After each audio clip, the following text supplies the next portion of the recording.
Chapter 6. I make great progress in my studies. I'm caressed by everybody. My female cousins take notice of me. I reject their invitation. They are incensed and conspire against me. I'm left destitute by a misfortune that befalls my uncle Gorky's treachery, my revenge. As I was now capable of reflection, I began to consider my precarious situation. That I was utterly abandoned by those whose duty it was to protect me, and that my sole dependence was on the generosity of one man, who was not only exposed by his profession to continual dangers, which might one day deprive me of him forever, but also, no doubt, subject to those vicissitudes of disposition which a change of fortune usually creates, or which a better acquaintance with the world might produce. For I always ascribed his benevolence to the dictates of a heart, as yet undebauched by a commerce with mankind. Alarmed at these considerations, I resolved to apply myself with great care to my studies, and enjoy the opportunity in my power. This I did with such success that, in the space of 3 years, I understood Greek very well, was pretty far advanced in the mathematics, and no stranger to moral and natural philosophy. Logic I made no account of. But above all things, I valued myself on my taste in the belles letters, and a talent for poetry, which had already produced some pieces that had met with a favourable reception. These qualifications, added to a good face and shape, acquired the esteem and acquaintance of the most considerable people in town, and I had the satisfaction to find myself in some degree of favour with the ladies. An intoxicating piece of good fortune to one of my amorous complexion, which I obtained, or at least preserved, by gratifying their propensity to scandal, in lampooning their rivals. 2 of my female cousins lived in this place, with their mother, since the death of their father, who left his whole fortune equally divided between them, so that if they were not the most beautiful, they were at least the richest toasts in town, and received daily the addresses of all the beaux and cavaliers of the country. Although I had hitherto been looked upon by them with the most supercilious contempt, my character now attracted their notice so much that I was given to understand I might be honoured with their acquaintance, if I pleased. The reader will easily perceive that this condescension either flowed from the hope of making my poetical capacity subservient to their malice, or at least of screening themselves from the lash of my resentment, which they had effectually provoked. I enjoyed this triumph with great satisfaction, and not only rejected their offer with disdain, but in all my performances, whether satire or panegyric, industriously avoided mentioning their names, even while I celebrated those of their intimates. This neglect mortified their pride exceedingly, and incensed them to such a degree that they were resolved to make me repent of my indifference. The first stroke of their revenge consisted in their hiring a poor collegian to write verses against me, the subject of which was my own poverty, and the catastrophe of my unhappy parents. But besides the badness of the composition, of which they themselves were ashamed, they did not find their account in endeavouring to reproach me with those misfortunes which they and their relations had brought upon me, and which consequently reflected much more dishonour on themselves than on me, who was the innocent victim of their barbarity and avarice. Finding this plan miscarry, they found means to irritate a young gentleman against me, by telling him I had lampooned his mistress, and so effectually succeeded in the quality of incendiaries, that this enraged lover determined to seize me next night, as I returned to my lodgings from a friend's house that I frequented. With this view he waited in the street, attended by 2 of his companions, to whom he had imparted his design of carrying me down to the river, in which proposed to have me heartily ducked, notwithstanding the severity of the weather, it being then about the middle of December. But this stratagem did not succeed, for being apprised of their ambush, I got home another way, and by the help of my landlord's apprentice, discharged a volley from the garret window, which did great execution upon them, and next day occasioned so much mirth at their expense that they found themselves under necessity of leaving the town, until the adventure should be entirely forgotten. My cousins, though twice baffled in their expectation, did not, however, desist from persecuting me, who had now enraged them beyond a possibility of forgiveness, by detecting their malice and preventing its effects. Neither should I have found them more humane, had I patiently submitted to their rancour, and borne without murmuring the rigour of their unreasonable hate. For I have found by experience, that though small favours may be acknowledged and slight injuries atoned, there is no wretch so ungrateful as he whom you have most generously obliged, and no enemy so implacable as those who have done you the greatest wrong. These good-natured creatures, therefore, had recourse to a scheme which conspired with a piece of bad news I soon after received, to give them all the satisfaction they desired. This plan was to debauch the faith of my companion and confidant, who betrayed the trust I reposed in him, by imparting to them the particulars of my small amours, which they published with such exaggerations that I suffered very much in the opinion of everybody, and was utterly discarded by the dear creatures whose names had been called in question. While I was busy in tracing out the author of this treachery, that I might not only be revenged on him, but also vindicate my character to my friends, I one day perceived the looks of my landlady much altered, when I went home to my dinner, and inquiring into the cause, she screwed up her mouth and fixed her eyes on the ground, told me her husband had received a letter from Mr. Bowling with one enclosed for me. She was very sorry for what had happened, both for my sake and his own. People should be more cautious of their conduct. She was always afraid his brutal behavior would bring him into some misfortune or other. As for her part, she should be very ready to befriend me, but she had a small family of her own to maintain. The world would do nothing for her if she should come to want. Charity begins at home. She wished I had been bound to some substantial handicraft, such as a weaver or a shoemaker, rather than loiter away my time in learning foolish nonsense, that would never bring me in a penny. But some folks are wise, and some are otherwise. I was listening to this mysterious discourse with great amazement, when her husband entered, and without speaking a syllable, put both the letters into my hand. I received them trembling, and read what follows. To Mr. Roger Potion. Sir, this is to let you know that I have quitted the Thunder man of war, being obliged to sheer off for killing my captain, which I did fairly on the beach, at Cape Tibrune, in the island of Hispaniola.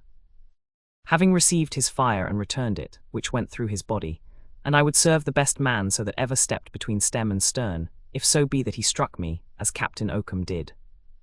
I am, thank God, safe among the French, who are very civil, though I don't understand their lingo. And I hope to be restored in a little time, for all the great friends and parliamentary interest of the captain, for I have sent over to my landlord in Deal an account of the whole affair, with our bearings and distances while we were engaged, whereby I have desired him to lay it before his Majesty, who, God bless him, will not suffer an honest tar to be wronged. My love to your spouse, and am your loving friend and servant to command, while Thomas Bowling. To Roderick Random.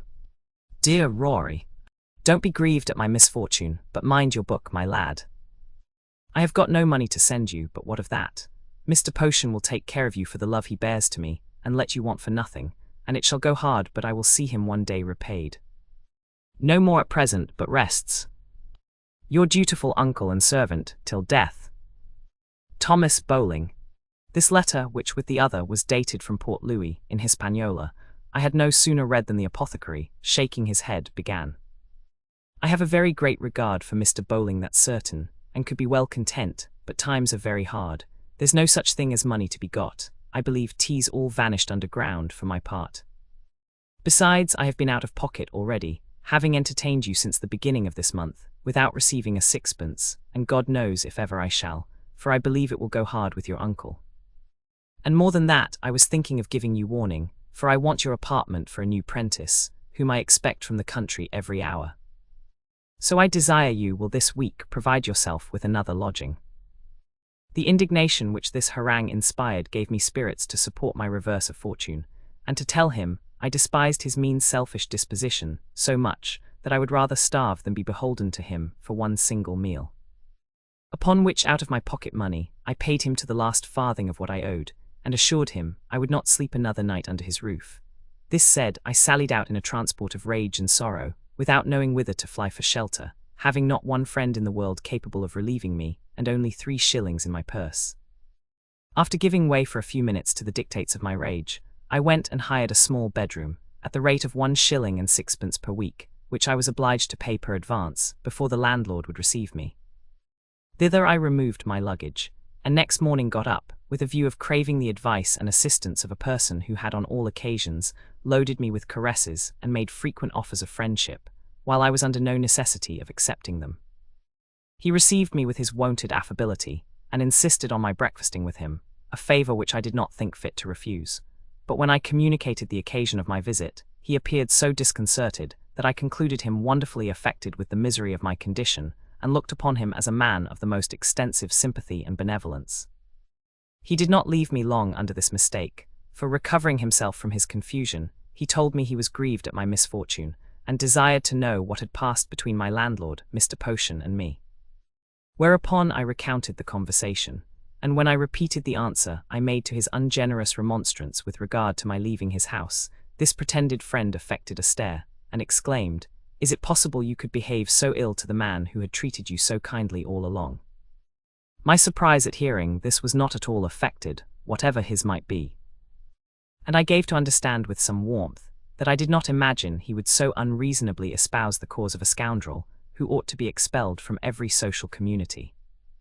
This heat of mine gave him all the advantage he desired over me, and our discourse, after much altercation, concluded in his desiring never to see me again in that place. To which desire I yielded my consent, assuring him that, had I been as well acquainted with his principles formerly as I was now, he never should have had an opportunity of making that request, and thus we parted. On my return I met my comrade Squire Gorky, whom his father had sent some time ago to town, for his improvement in writing, dancing, fencing, and other modish qualifications. As I had lived with him since his arrival on the footing of our old intimacy, I made no scruple of informing him of the lowness of my circumstances, and asking a small supply of money to answer my present expense. Upon which he pulled out a handful of halfpence with a shilling or two among them, and swore that was all he had to keep his pocket till next quarter-day, he having lost the greatest part of his allowance the night before at billiards. Though this assertion might very well be true, I was extremely mortified at his indifference, for he neither expressed any sympathy for my mishap nor desire of alleviating my distress. And accordingly I left him without uttering one word.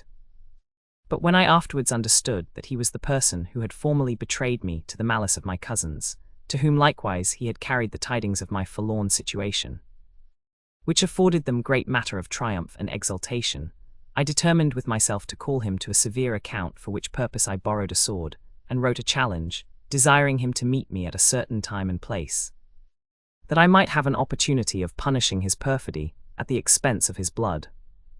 He accepted the invitation, and I betook myself to the field, though not without feeling considerable repugnance to the combat, which frequently attacked me in cold sweats by the way. But the desire of revenge, the shame of retracting, and hope of conquest conspired to repel these unmanly symptoms of fear, and I appeared on the plain with a good grace. There I waited an hour beyond the time appointed, and was not ill pleased to find he had no mind to meet me, because I should have an opportunity of exposing his cowardice, displaying my own courage, and of beating him soundly wheresoever I should find, without any dread of the consequence. Elevated with these suggestions, which entirely banished all thoughts of my deplorable condition, I went directly to Gorky's lodgings, where I was informed of his precipitate retreat, he having set out for the country in less than an hour after he had received my billet. And I was vain enough to have the whole story inserted in the news, although I was fain to sell a gold-laced hat to my landlord for less than half price, to defray the expenses and contribute to my subsistence.